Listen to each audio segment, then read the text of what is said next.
Bonjour et bienvenue pour ce numéro 2502. Nous allons répondre à un petit problème qui peut arriver en JavaScript quand on fait une addition et qu'on se rend compte que le résultat est totalement faux. Je m'explique. Hop, donc nous allons créer deux variables.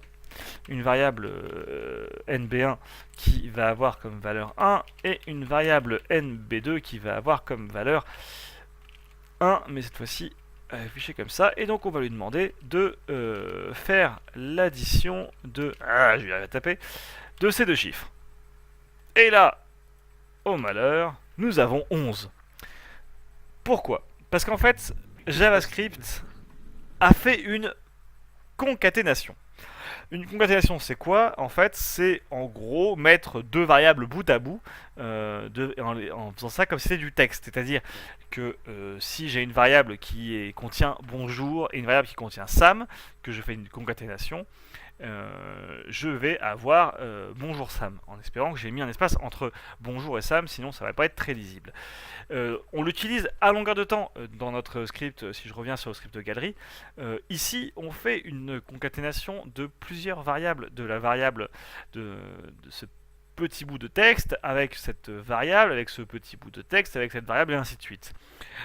Donc on en fait à longueur de temps en JavaScript, mais là, sur notre problème, c'est que en fait, on veut faire une addition, mais vu que le signe en JavaScript d'addition et de concaténation sont identiques, alors qu'en PHP c'est un point qui va servir à faire une concaténation de texte, alors que le plus servira à faire une addition, c'est déjà beaucoup plus simple pour le script de comprendre, là lui ne sait pas. Et donc, par défaut, si strictement les deux variables sont des chiffres, il fera l'addition, mais si l'une des deux variables n'est pas un chiffre, mais un texte, il va les concaténer. Le problème, alors là vous allez me dire c'est assez simple à résoudre, si je fais ça c'est résolu.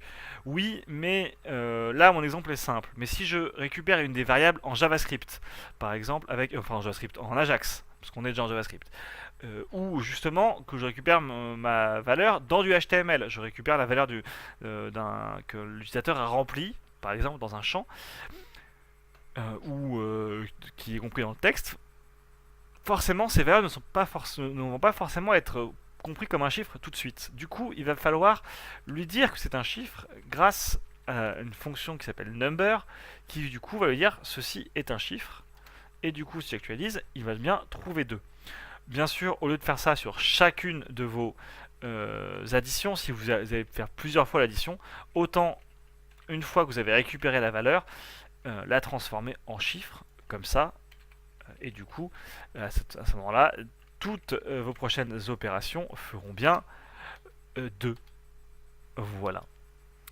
Ce qui fait que nous avons répondu à ce petit problème qui des fois on s'arrache les cheveux parce qu'on récupère une valeur de 100, on l'additionne avec un 100 et là il nous dit que ça fait 100 000 100 alors que non ça fait que 200 et du coup notre élément est totalement, si on utilise ça pour calculer un déplacement ou un lieu où il faut le situer en XY, ben forcément ça donne des chiffres exorbitants et donc qui ne s'affichent pas du tout à l'écran, on ne comprend pas du tout pourquoi ça ne s'affiche pas, ça disparaît.